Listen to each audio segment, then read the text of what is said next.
Good evening students. तो जैसा कि आप लोगों ने कल कमेंट बॉक्स में कमेंट किया था, जब मैंने फर्स्ट चैप्टर हिस्ट्री का जो है वो मेडावल किंग्स एंड किंगडम्स का सारा क्वेश्चन 50 एमसीक्यू को कंप्लीट कर दिया। उसके बाद आप लोगों से मैंने पूछा था कि किस चैप्टर का क्वेश्चन बनाऊं। तो आप लोगों ने कमेंट बॉक्स में आंसर किया था कि ज्योग्राफी का चैप्टर सेकेंड का एमसीक्यू सर बताइए।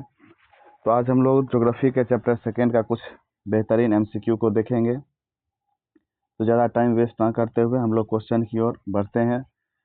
तो आपका फर्स्ट क्वेश्चन है, which layer is the outer most layer of the earth.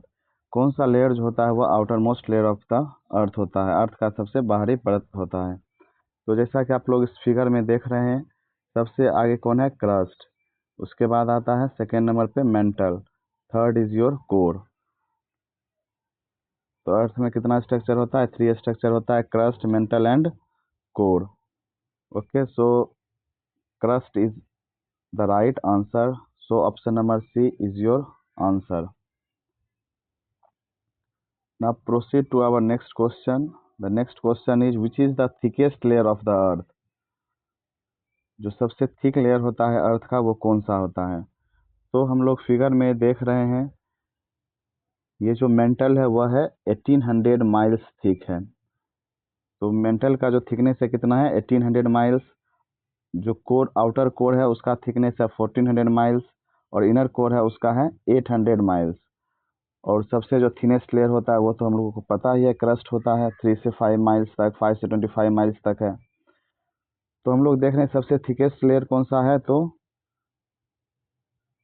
Mental का। Mantle is the thickest layer of the earth. So the correct answer is option number B. Option number B is your correct answer. Now proceed to our next question, question number 3। Question number 3 is, basalt is mainly found in. जो basalt rock होता है वह basically कहाँ पाया जाता है। तो option है, कॉन्टिनेंटल क्रस्ट में पाया जाता है, या ओशियनिक क्रस्ट में पाया जाता है, या फिर मेंटल में, या फिर कोर में। तो यह हम लोग को देखने के लिए मिलेगा ओशियनिक क्रस्ट में। तो option number B is your correct answer. Which is your correct answer, option number B, oceanic crust. Okay, now proceed to our next question, question number 4। Which of the following is a sedimentary rocks. इनमें से कौन सा sedimentary rocks है। तो हम example में बहुत सारे सेडिमेंट्री रॉक्स का लिख दिए हैं, उसको आप लोग कमेंट बॉक्स में लिख लीजिएगा। Sedimentary rocks is also called dash rocks. इसका आंसर आप लोग कमेंट बॉक्स में बताइएगा। तो इस क्वेश्चन का जो आंसर होगा वो क्या होगा, मार्बल, ग्रेनाइट, सैंडस्टोन और बेसाल्ट। तो फिगर से हम लोग को देखने के लिए मिल रहा है sandstone. Option number C is your correct answer. There are so many examples of sedimentary rocks which is mentioned in the figure. You note down in your notebook. Okay, proceed to our next question, question number 5th. Which rock is known as the primary rock? तो primary rock हम लोग किसको कहते हैं, igneous rock को primary rocks कहते हैं, secondary rock sedimentary rocks को कहते हैं। Okay, now proceed to the next question, question number 6। Coal is mainly obtained from. जो कोल होता है, जो कोयला होता है, वह हम लोग को कहाँ से प्राप्त होता है, कहाँ से मिलता है। इग्नियस रॉक से मिलता है, सेडिमेंट्री रॉक से मिलता है, मेटामॉर्फिक रॉक से मिलता है, या फिर मैग्मा से मिलता है। तो मैग्मा से तो नहीं ही मिल सकता है। मेटामॉर्फिक रॉक्स तो बहुत सारा यहाँ पे क्या होगा, उसके ऊपर हीट एंड प्रेशर होगा, तब जाके वो चेंज होकर मेटामॉर्फिक रॉक्स बनेगा। इग्नियस रॉक्स जो होता है वो प्राइमरी रॉक्स होता है। तो your answer is option number B, sedimentary rocks. Sedimentary rocks is the correct answer of this question. Now proceed to our next question, question number 7। Question number 7 is, the mantle extends up to approximately. जो mantle होता है वह कितना दूर तक फैला रहता है, कितना उसका थिकनेस होता है। तो इसका आंसर हो जाएगा तुमको 2900 kilometer, which is the correct answer. Option number B, 2900 kilometer is the correct answer. अब हम लोग अगले क्वेश्चन की तरफ बढ़ेंगे, question number 8। Which layer produces earth magnetic field. तो आप लोग मुझे बताइएगा, अर्थ जो है वह मैग्नेटिक फील्ड कैसे प्रोड्यूस करता है, इसका रीजन आप लोग हमको दीजिएगा। लेकिन इस क्वेश्चन में कह रहा है कौन सा लेयर है जो अर्थ मैग्नेटिक फील्ड को प्रोड्यूस करता है। क्रस्ट करता है, मेंटल करता है, आउटर कोर करता है या फिर लिथोस्फेयर करता है। इसका रीजन आप लोग कमेंट बॉक्स में बताइएगा। अगर नहीं बता पाइएगा तो कमेंट में लिख दीजिएगा, सर इसको अच्छे से डिस्क्राइब करके बताइए, तो हम नेक्स्ट वीडियो में इस चीज़ को अच्छे से डिस्क्राइब करके बताएंगे ऐसा क्यों होता है। क्योंकि हम लोग जानते हैं कि अर्थ के क्रस्ट में जो कोर होता है वह उसमें क्या चीज़ पाया जाता है, तो बताए थे आयरन। तो और आगे का जवाब आप लोग खुद आंसर खुद चेक करके बताइएगा। तो हम लोग ये जानने जा रहे हैं, इस क्वेश्चन का जो आंसर होगा वह होगा option number C, outer core. Which is the correct answer? Option number C, outer core is your correct answer. अब हम लोग जो नेक्स्ट क्वेश्चन की तरफ चल रहे हैं वो है स्टेटमेंट बेस्ड क्वेश्चन। दो स्टेटमेंट दिया गया है, स्टेटमेंट को आपको बिल्कुल ध्यान से पढ़ना है और हम ही पढ़ दे रहे हैं। स्टेटमेंट फर्स्ट कहता है the crust is the thinnest layer of the earth. Statement second कहता है it is the outermost solid layer. तो if your answer is option number A, both statements are true and statement second explains statement first. क्या दोनों statement सही है? अगर सही है तो स्टेटमेंट टू जो है वह स्टेटमेंट वन को एक्सप्लेन कर रहा है कि नहीं कर रहा है, तब आप लोग ऑप्शन नंबर ए टिक लगाइएगा। अगर क्वेश्चन में कह रहा है कि दोनों स्टेटमेंट्स ट्रू है लेकिन वो एक्सप्लेन नहीं कर रहा है, तो option number B. Option number C में है पहला स्टेटमेंट ट्रू है और सेकेंड स्टेटमेंट फॉल्स है। डी में है ऑप्शन फर्स्ट स्टेटमेंट फॉल्स है और सेकेंड स्टेटमेंट ट्रू है। तो इस हिसाब से आप लोग अच्छे से इसको पहले पढ़िए। तो हम लोग जैसा कि जानते हैं crust is the thinnest layer of the अर्थ, तो बिल्कुल होता है। पहला क्या है? पहला स्टेटमेंट हमारा ट्रू है, सही है। सेकेंड होता है it is the outermost solid layer. क्या यह आउटर मोस्ट सॉलिड लेयर होता है? बिल्कुल होता है। दोनों स्टेटमेंट हमारा क्या है? सही है। लेकिन ये तो कोई रीजन नहीं हुआ कि outer most layer solid layer है तो इसीलिए वो थिन है, तो रीजन तो ये सेटिस्फाई नहीं कर रहा है।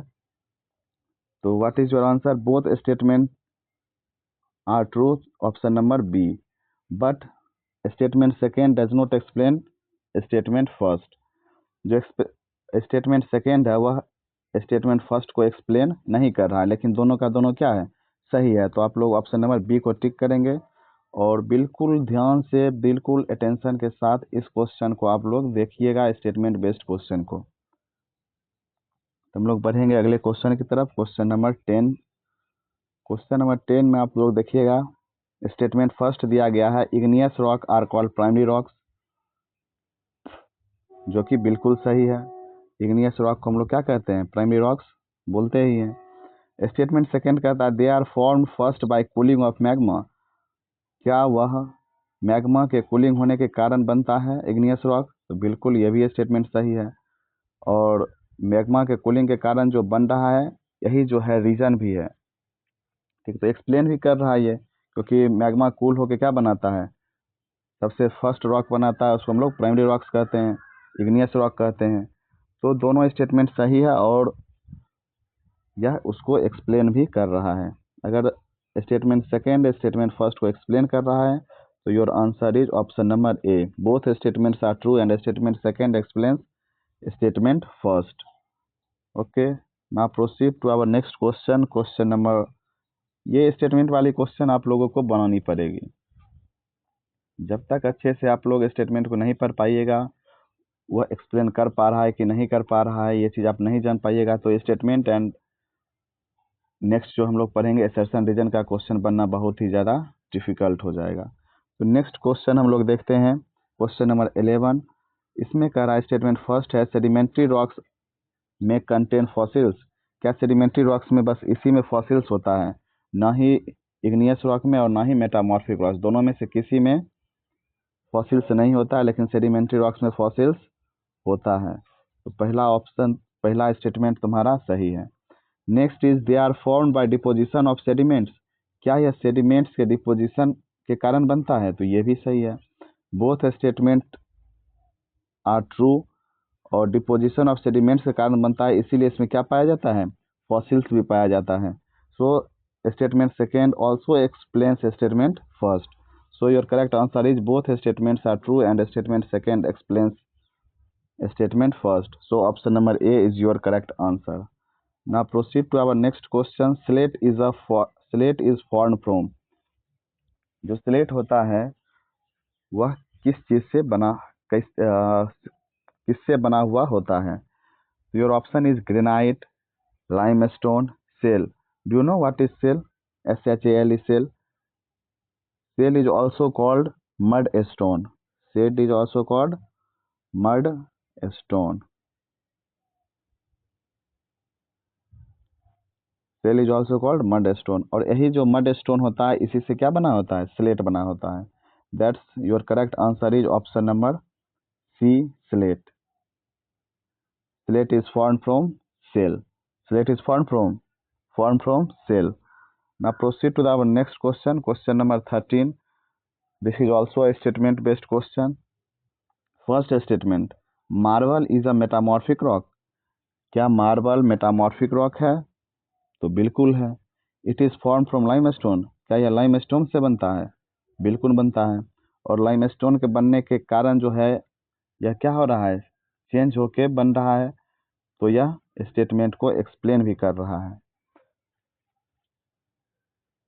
ठीक है. तो in this question the right answer is option number A. Both statements are true and statement second explain statement first.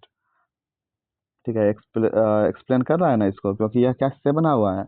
यह ट्रांसफॉर्म होके बना है. और कोई भी चीज़ ट्रांसफॉर्म होके बनता है तो वह क्या कहलाता है? मेटामॉर्फिक रॉक कहलाता है. इसीलिए लाइमस्टोन से जो मार्बल बना है वो भी क्या है?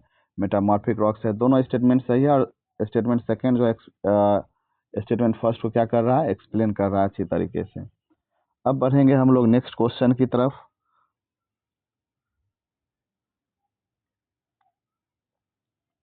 स्टेटमेंट फर्स्ट कह रहा है मिनरल्स आर नेचुरल सब्सटेंसेज. जो मिनरल्स होते हैं वह नेचुरल सब्सटेंसेज होते हैं. बिल्कुल सही है. मिनरल्स क्या होते हैं? नेचुरल सब्सटेंस होते हैं. Rocks are made up of minerals. जो रॉक्स होता है वो मिनरल्स से बना होता है. बिल्कुल बना होता है. रॉक्स किससे बना होता है? मिनरल्स का बना होता है. इसमें तो कोई शक ही नहीं है. लेकिन यह एक्सप्लेन नहीं कर रहा है. इसके कारण जो है मिनरल से नेचुरल सब्सटेंस होता है तो ये कोई बात नहीं है. एक्सप्लेन नहीं कर पा रहा है.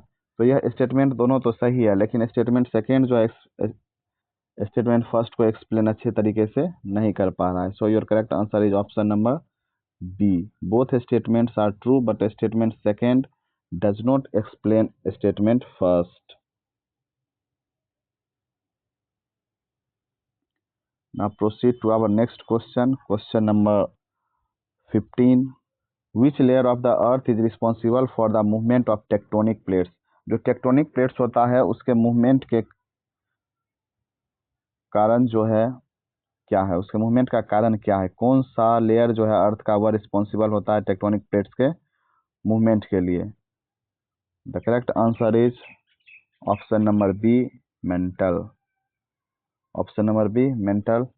तो आज हम 15 MCQ पर ही छोड़ते हैं और नेक्स्ट क्लास में हम लोग 15 MCQ को कवर करेंगे, जिसमें हम लोग एसर्शन बेस्ड क्वेश्चन भी करेंगे, एसर्शन रीजन बेस्ड क्वेश्चन भी करेंगे. जैसा कि आप लोग हम दिखा रहे हैं आगे स्टेटमेंट, इधर देखिए एसर्शन रीजन का क्वेश्चन है. इसको हम लोग नेक्स्ट क्लास में कंप्लीट करेंगे. और इस क्लास के लिए 15 मिनट्स का ये वीडियो है जो कि आपको प्रीमियर होने जा रहा है 5:35 के बाद या 5:40. 5:40 में हम इसको प्रीमियर करेंगे और आप लोग इसको देखिए और हर एक क्वेश्चन का जो आंसर है इसके साथ साथ में आप लिखते जाइए. उम्मीद है कि यह वीडियो आपके लिए सही होगा और यह आपको हेल्प करेगा क्वेश्चन को सॉल्व करने के लिए. तो अगर ये वीडियो आपको अच्छी लगे तो प्लीज़ इसे लाइक करें और सब्सक्राइब करें. और लगे कि आपको किसी और स्टूडेंट को इसको भेजना चाहिए तो आप लोग इसे शेयर भी कर सकते हैं. So that's all for the today. Thank you so much.